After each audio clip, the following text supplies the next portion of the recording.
Jayashree Liberty Hospitals, on the occasion of 11th anniversary, free OP consultation and 20% discount in OP. Contact. నమస్తే, నేను Vijay.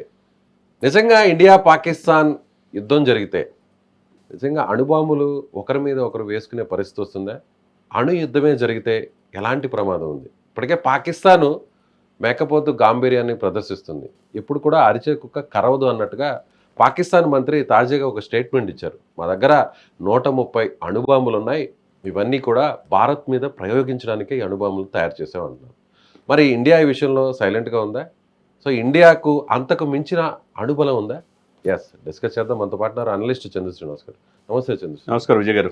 So Pakistan ఏమంటుందంటే, మా దగ్గర అణుబాంబులు ఉన్నాయి, మేము ఎప్పుడైనా కూడా వీటిని భారత్ మీద ప్రయోగించడానికి సిద్ధంగా ఉన్నాం, వీటిని తయారు చేసింది భారత్ కోసమే. మరి మన పరిస్థితి ఏంటంటారు? మీరు అన్నట్టు మీ సామెత మీరు ఆల్రెడీ చెప్పారు కాబట్టి ఇప్పుడు నేనేమంటానంటే, కాలు అంటే అది అనకూడదు కానీ కుంటి వాళ్ళకి కొద్దిగా ఉన్నప్పుడు కోల్పోయినప్పుడు ఏదన్నా ఇదిలో ఇన్సిడెంట్లో కాలు కానీ చేయగలరు. నేను లెగిస్తే మనిషిని కాదంట. సేమ్ పాకిస్తాన్ పరిస్థితులనే ఉంది. వాళ్ళ ఇంటిని చక్కదిద్దుకునే పల్లెలు లేకుండా అంతర్యుద్ధం మొదలైంది. ఆ ప్రజల్ని మభ్యపెట్టి ఆర్థికపరమైన విచ్ఛిన్నమైన పరిస్థితి నుంచి ఇప్పుడు ఈరోజు యుద్ధం అనే మేము ఉన్నామనే ఇది సంకేతాలు ఇస్తున్నారు తప్పితే వాళ్ళకి తెలుసు వాళ్ళ శక్తి ఏంటనేది. మీరు ఇకపోతే అణుపరీక్షలు అనేది అన్నారు. అణుబాంబులు ఒకప్పుడు కొరియా, ఇప్పుడు సౌత్ కొరియా అధ్యక్షుడు కిమ్ అమెరికాలో లేపేస్తానంటాడు అణుబాంబులు. నిజంగానే అణుబాంబులు తయారు చేశాడు. అప్పుడప్పుడు సముద్ర గర్భాల్లో కూడా ప్రయోగించి కూడా చూపిస్తాడు. భయం అనేది ఉంటుంది.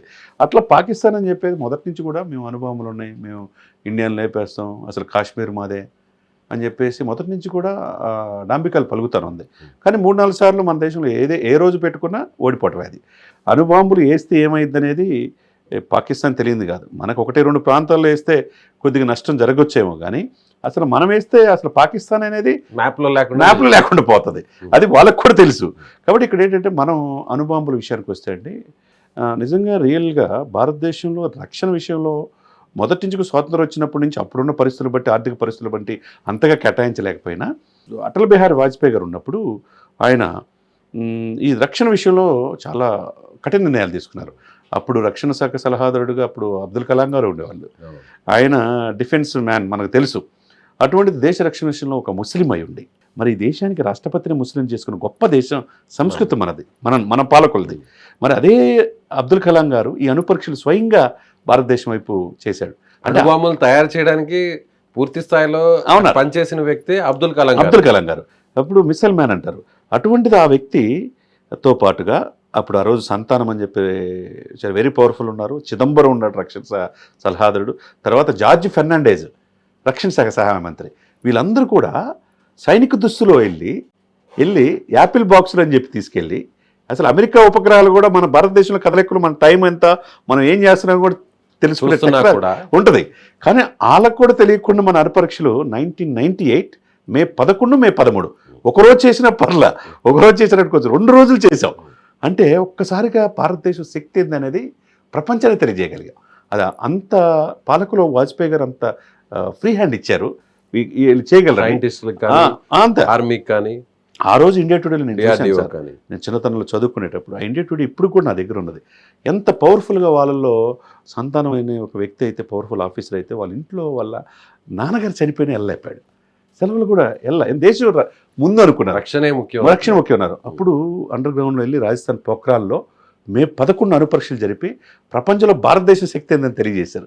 మే 13 తొరకు కూడా చేసి ప్రపంచాన్ని తెలియజేశారంటే మరి దాన్ని బట్టి అప్పుడు ఆ రోజు నుంచి జై జవాన్ జై కిసాన్ నుంచి జై విజ్ఞాన్ అనేది స్లోగను అటల్ బిహారీ వాజ్పేయి చేశారు.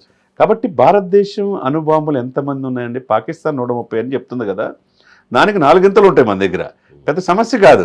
అణుబాంబులు వేసుకుంటే ఏముంది, దేశంలో ఏమి లేకుండా నామరూపాలు లేకపోవు. ఎన్నున్నాయనేది కాదు ముఖ్యం, ఎలా వాటిని దిగిందా లేదంటే ఎలా వాటిని ఇచ్చేయాలనేది సమయం సందర్భాన్ని బట్టి. ఏంటంటే ఐక్యరాజ్య సమితి ప్రపంచ దేశాల మధ్య శాంతియుతంగా ఒక చెంప కొడితే రెండో చెంప చూపించే సంస్కృతి మంద సార్ గాంధీ గారి విధానం. అదే సమయంలో గాంధీ గారి కోణం ఒకటైతే భగత్ సింగ్ కోణం కూడా ఒకటి ఉంటుంది. ఇప్పుడు అది స్టార్ట్ అవుతుంది. ఇప్పుడు 23 సంవత్సరాలు ఉరికమ్మాన్ని ముద్దాడిన భగత్ సింగ్ గారి కంటే మనం గొప్ప వాళ్ళేం కాదు. ఏమంటారు సార్? 23 సంవత్సరాలు చనిపోతారో తెలిసి కూడా వాళ్ళ నాన్న క్షమాభిక్ష పెట్టమని బ్రిటిష్ వాళ్ళని కోరితే నాన్న తప్పు చేసావని చెప్పి ఉరికమ్మని ముద్దాడాడు సార్. అటువంటి త్యాగదనులు ఉన్న దేశంలో మనం పుట్టాం. ఒక నేతాజీ సుభాష్ చంద్రబోస్, ఒక సర్దార్ వల్లభాయ్ పటేల్, ఇప్పటికీ మనం చెప్పుకున్నామంటే ఒక గూస్ బంప్స్ వస్తాయి. అటువంటి దేశంలో మనం పుట్టి పద్దాకలు ఒక చెంప కొడితే ఇంకో చెంప కొట్టమని చెప్పడానికి ఈ కుహనా లౌకికవాదుల ముసుగులు ఏవి లేవు. ఆ తెర మొత్తం తీసేశారు. ఇప్పుడు చెంప మీద కొడితే ఇంకో చెంపను చూపించే రోజులు పోయాయి. కన్నుకి కన్ను, అంతే, పన్నుకి పన్ను, ములిని ములు తీయాలి. ఆ ఇదిలో ఇప్పుడు భారతదేశం ఉన్నది. ప్రతి ఒక్క భారతీయుల్లో వీళ్ళు చేసింది ఏదో 20 మందిని చంపారు అనుకున్నారు, కానీ 140 కోట్ల మంది జనంలో ఒక్క తాటిపై తీసుకొచ్చారు వీళ్ళు చేసిన పని వల్ల. మేమంతా ఒకటి, మాకు హిందూ ముస్లిం. ఇక్కడ పాత బస్సులో ముస్లిం కూడా ఏమంటున్నారు, వేరే రాష్ట్రాల్లో ఉన్న ముస్లింలు కూడా ఏమంటున్నారు, పాకిస్తాన్ లేపేసేయండి అంటున్నారు. ముస్లిం సంస్కృతులు ఖురాన్లో ఏం చెప్తుంది, మనుషులు చంపమని చెప్పదు. మేము ఒక కుటుంబంగా ఉన్నాం, భారతదేశం, మేము భారతీయ దేశం, ముస్లిమ్స్ పాకిస్తాన్ కాదంటున్నారంటే ఎప్పుడు లేని ఇది యునైటెడ్గా భారతదేశంకి వచ్చింది.